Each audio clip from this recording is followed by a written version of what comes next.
And hundreds of Auckland homeowners are also looking forward to more certainty about their flood-damaged homes. In Muriwai, it's not as simple as having a red or yellow stick at home. The massive slips scarring the hillside could create unexpected complications.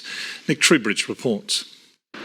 4 months after Gabrielle, Muriwai sits separated from the outside world. Streets closed off, beaches and playgrounds abandoned. But finally, a glimmer of hope.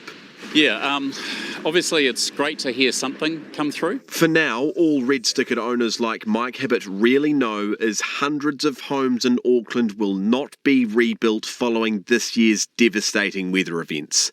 The initial indications are that particularly in the flood-affected areas, we're possibly looking at around about 400 properties in the Category 3 area. But the problem for hundreds of residents who used to call this place home is information remains incredibly scarce.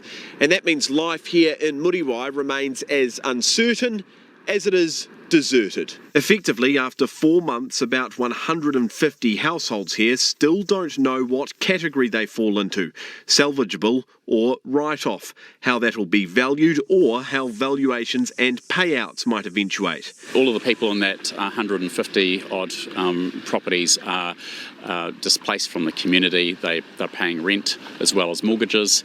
Those costs are huge and we don't have any visibility about support beyond what our insurance is paying. Life for many remains on hold. People don't know how to make any plans. They can't look to the future. While a step forward, the $1 billion North Island buyout is light on detail. On some quite important financial criteria.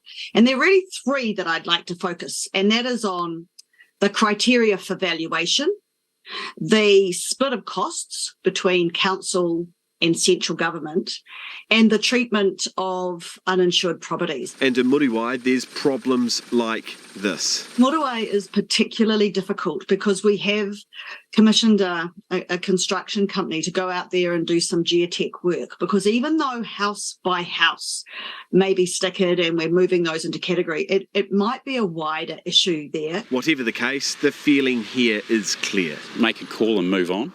That's the key message. As a community attempts to move on from scenes like this. Nick Trubridge, Newshub.